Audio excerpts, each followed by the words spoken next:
Welcome to the Boyz N Ivy Chicago Cubs podcast.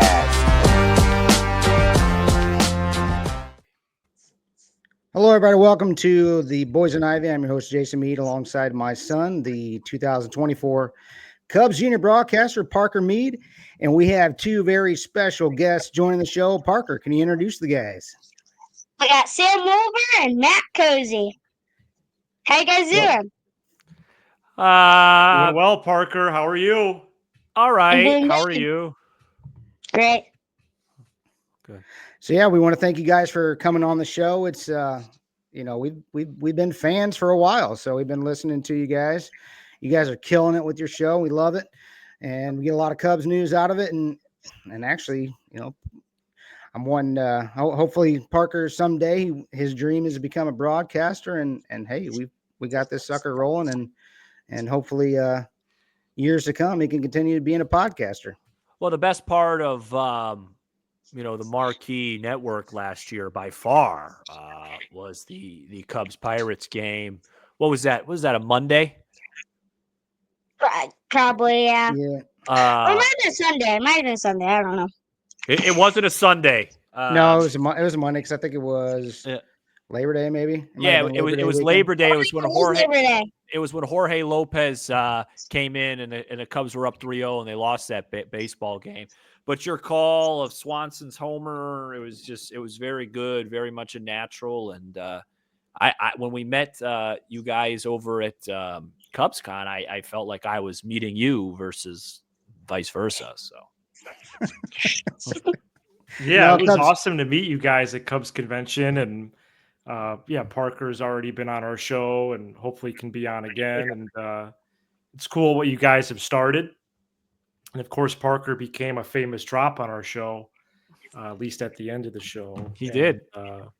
I know my dad, texted me after Parker's appearance and I know it went over really well. So we're excited to be with you and less than a week till the first game. Can't wait. Yep. Can't wait. Excited for the Tokyo series. So we got some Cubs news today. We found out Matt Shaw is heading to Japan. What do you guys think about it?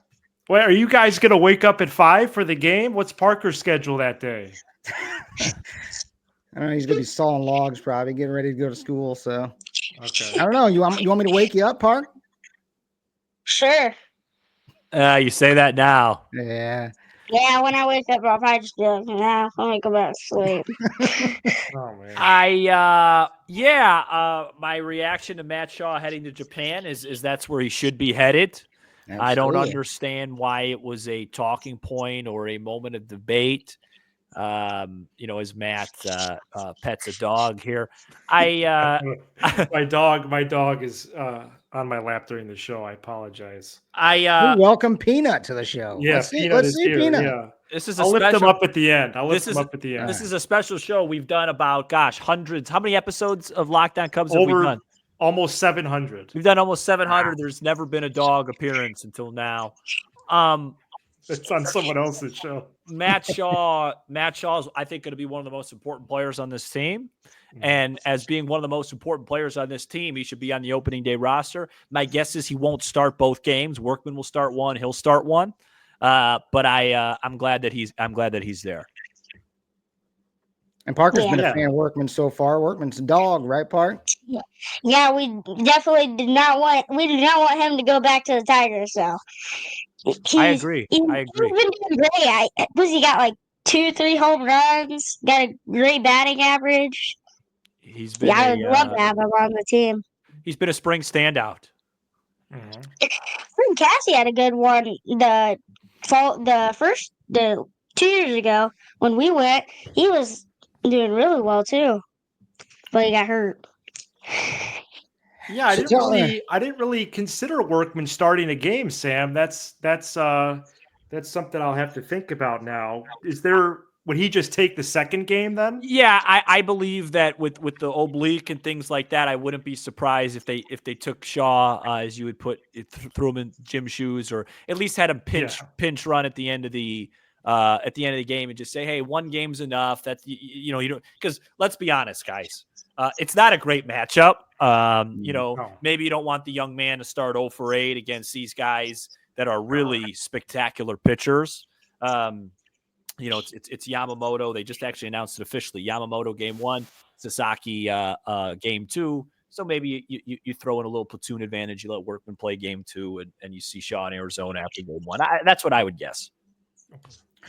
Yeah, so obviously we got Shota going, and probably sounding like a platoon of guys for the second game. Yeah, Steele probably for like 4, especially after today's performance. Want to be careful with him. And then, yeah, it's going to be a lot of guys. Yeah, so just hopefully they win. So tell us, how did you guys get started doing Locked On Cubs and kind of your podcast history and how you guys started? Matt, that's you. Yeah, it's a great history. I think it's a great story. So I started podcasting in the spring of 2020, and that was a show just by myself. But just a few months later, Sam and I started our own show, and it would be recorded every Sunday night. And we were very consistent. We recorded every week, save for a couple of weeks maybe where we had some life stuff going on, but we were very consistent. About 60 to 70 downloads a week, but I knew we were doing a good show. Hadn't really talked or explored doing something bigger, but as a diehard Cubs fan and someone who really follows the industry, I had started listening to some Cubs podcasts, and I saw that the host of Locked On Cubs left shortly after opening day in 2022. And so I would check the feed every now and then. There was never a new show posted.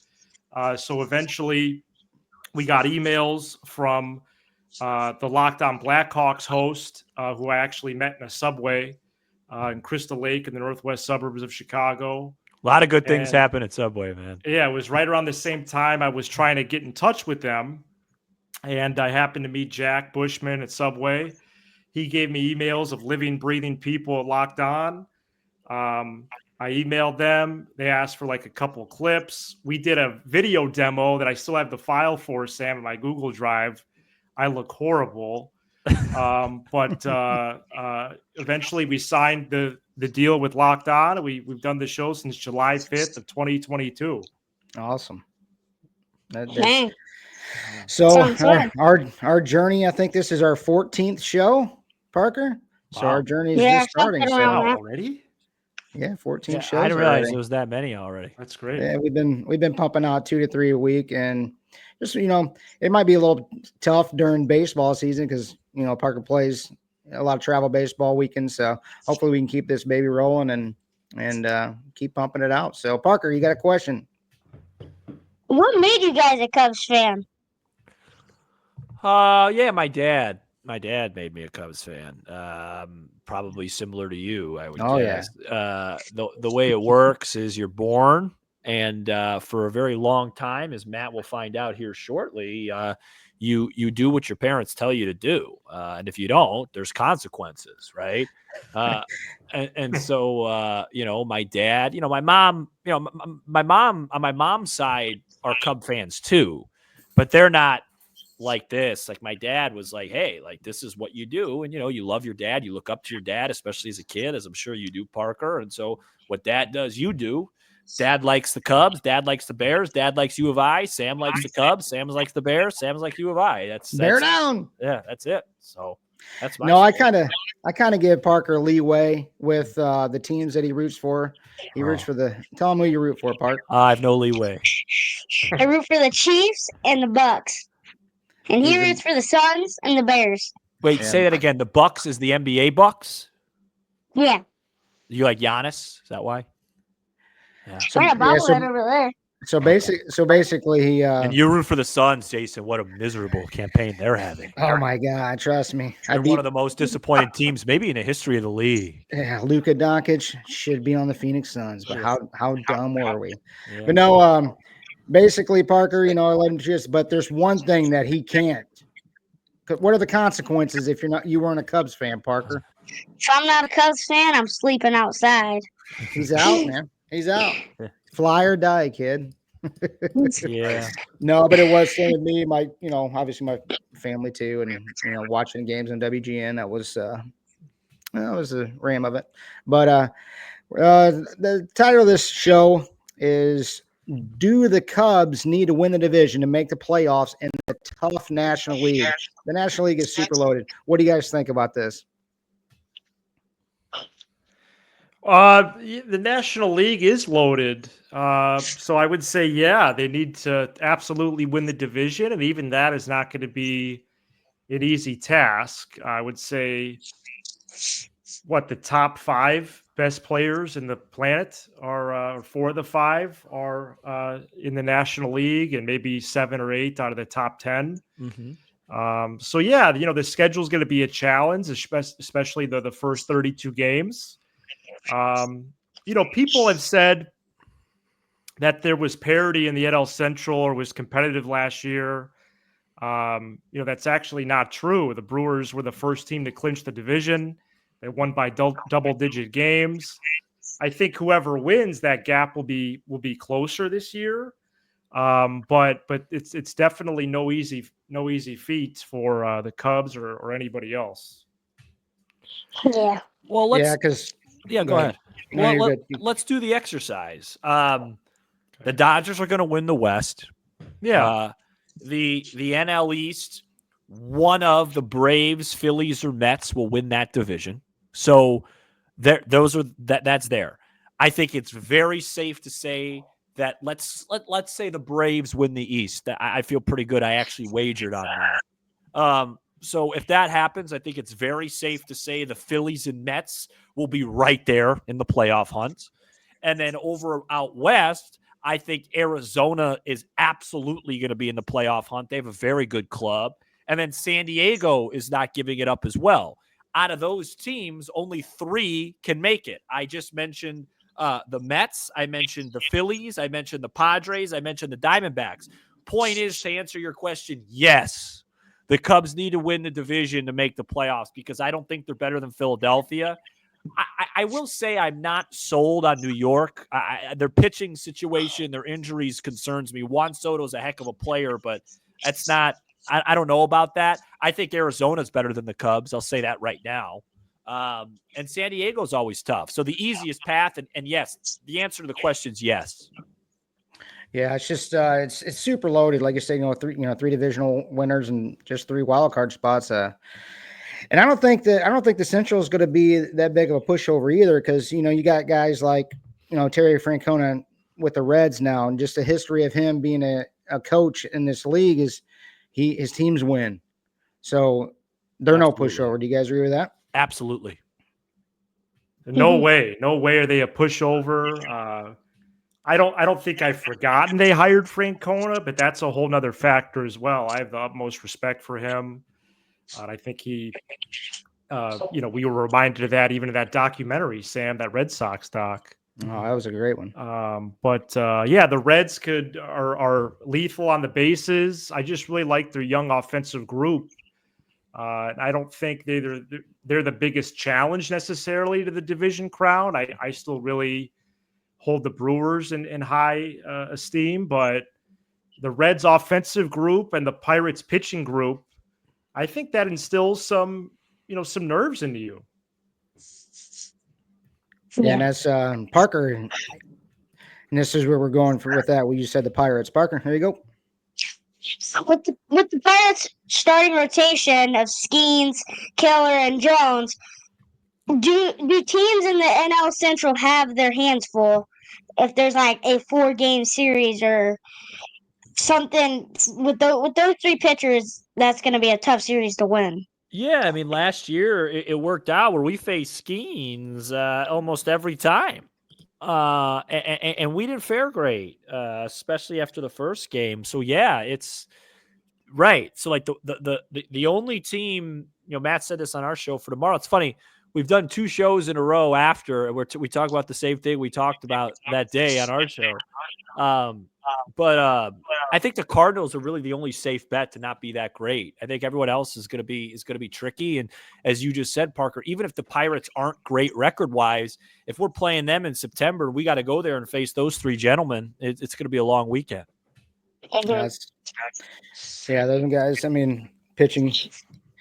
Those guys are dogs right there. So Parker, here's another one from Parker's got. Can the Cubs finally take down the guys up north, the Milwaukee Brewers? Go ahead, Matthew. Yeah, that's the biggest question. I think they can. I wouldn't put a large percentage on that. I said for Tuesday's episode, 35% chance to win the division. I'd say then the Brewers are very similar, maybe between 30, 35. So yeah, I mean, I hope so, but the Brewers have a good infrastructure in place. They've continued to mount these losses that they overcome, and then some. So I'm not going to discount them at all. I think that is the biggest looming question, if that could actually happen this time around. That's the big question. Yeah, hopefully. Yeah, They just seem to have such a winning culture. It just keeps on happening every single year. So absolutely. I mean, look at today. I was watching their guys today. It doesn't look like it's going to be an easy group. No, it's not. And you were saying the Cardinals, it couldn't happen to a better team. The St. Louis Cardinals will be right where they belong, in the basement. Yeah, I think we're all in agreement, right? I think so. I mean, when the GM comes out and kind of says you're building, for the future, that's usually a signal that, it's going to be a pretty long year over at that, boring city. So. Oh gosh, it's so boring. Parker, it's a good time to go to the library or something. So, who is your guys' favorite Cubs player of all time? Wow. I think it's the guy that Sam and I both met in September, and then we saw again at Cubs convention. We all saw him in January. Sammy Sosa. That was, when I was your age, Parker, Sammy Sosa was the guy. And I think that really has, left an impression on me even all these years. The 2016 team, I was older for that, but they hold a special place, obviously. But a single player, I would say Sammy Sosa. Then like single pitcher, I would maybe say a John Lester or a Jake Arrieta. But yeah, there are a lot of, despite a lot of losing seasons when we were growing up, definitely a lot of good memories.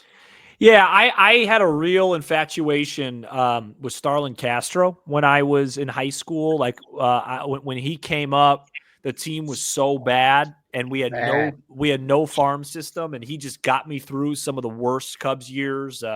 2011, 2012, 2014, 2013, he didn't have a good season. And it didn't work out with him. His career didn't pan out in the way I'm sure he would have hoped, but he was one of the very few Cub guys where I loved watching him. I loved watching him hit. Pitcher for me would probably be Kyle Hendricks. Yeah. He had a monster major league debut, right? Starlin Castro? Yeah. I want to say it was May of 2010. And he had a homer in his debut and a triple, and he drove in 6 runs. Carlos Silva was the winning pitcher that day for the Cubs at the Great American Ballpark. Obviously, my guy's this guy. Yeah, it's a good guy to have. Good guy to have. And Parker, man, his guy. I think we all know his guy, right, Parker? PCA. It's got to be Pete. It's a great one to have. Might be mine right now. Yeah, did you see him when he stole second and he got all the way around? That was I really haven't had a guy like that in a while. I also think it comes from getting older. I think when you're younger, you identify more with one person, whereas now you just want to see the team win. Yeah, PCAs, it's one of the first times in a while, maybe since like 2016, 17, where I get excited I don't want to miss his at bat. So definitely, for sure. Parker, trivia time. He's got a question for you because we know you guys like to do the trivia. Parker, Parker's question. Derek Lee.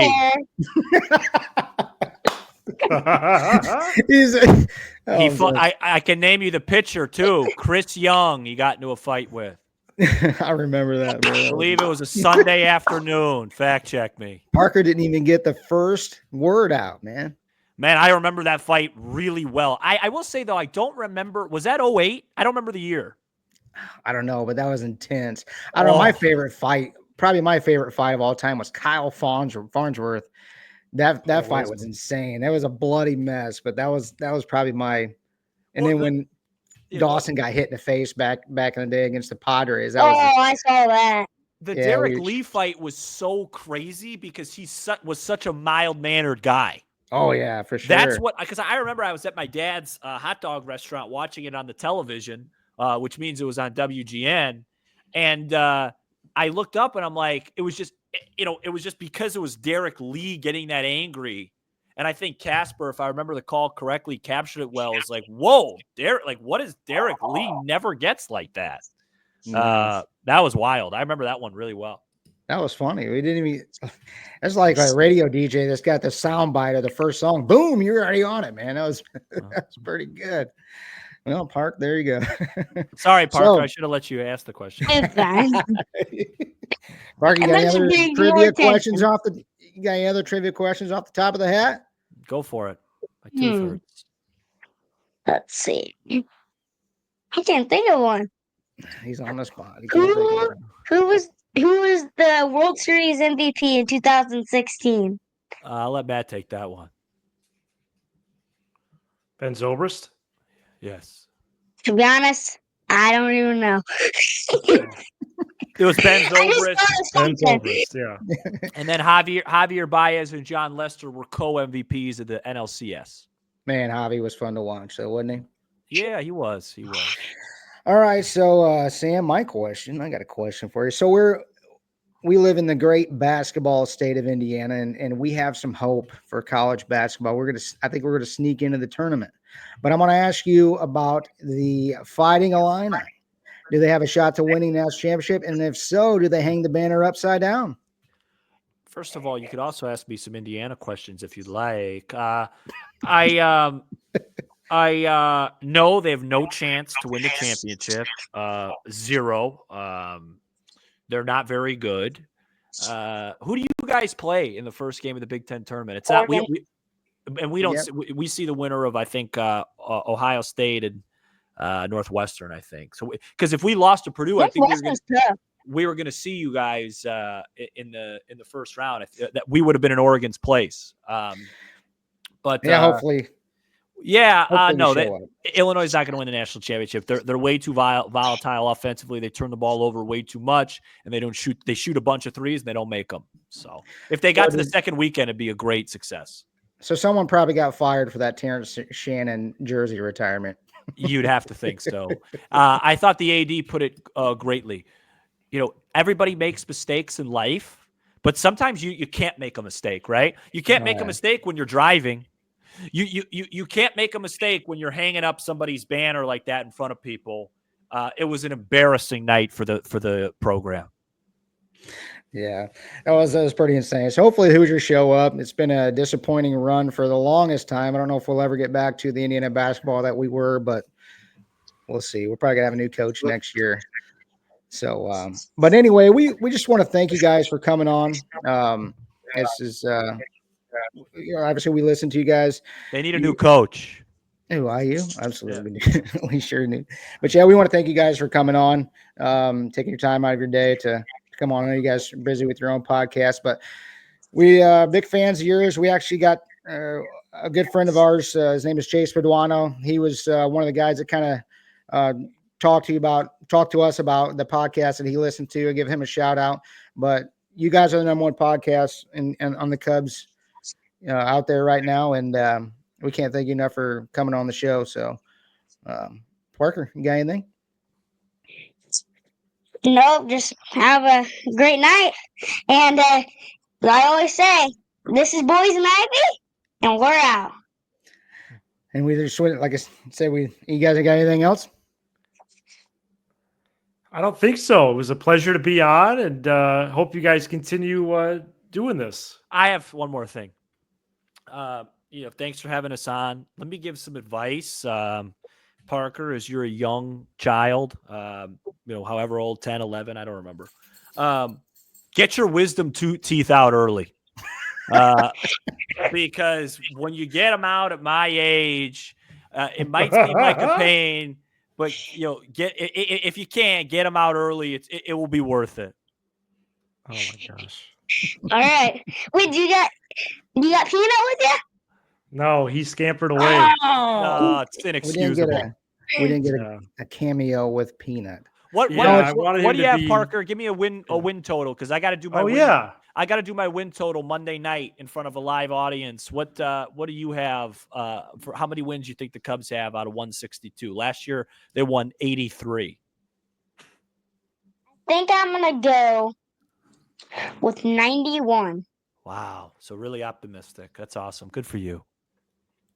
What about you Cubs guys? are gonna have a good year. I can't say yet. Can't reveal it yet. Yeah, it's still marinating. Last year I had 87 and I was wrong. 87 wouldn't have even made the postseason last year. Matt was spot on. He had 82. They finished. I had 83. 82. Yeah. Yeah, spot on's the wrong thing, but pretty close. Yep. So we'll see. Bearing injury from any of the big dogs, I'm going to stay with 92. Wow. Positive group of people. God bless you guys. Thank you. Go Cubs. Yeah, go. very positive, very optimistic. No, but thank you guys for coming on. Very appreciative of you guys taking your time out, and hopefully we can have you guys on again. Appreciate it anytime, guys. Absolutely. Thank you. Go Cubs. All right. Parker, break us down. Let's get out of here. For the second time, this is Boyz N Ivy, and we're out. Thanks, guys. Thank you for watching the Boyz N Ivy Cubs podcast. And like always, go Cubs, go!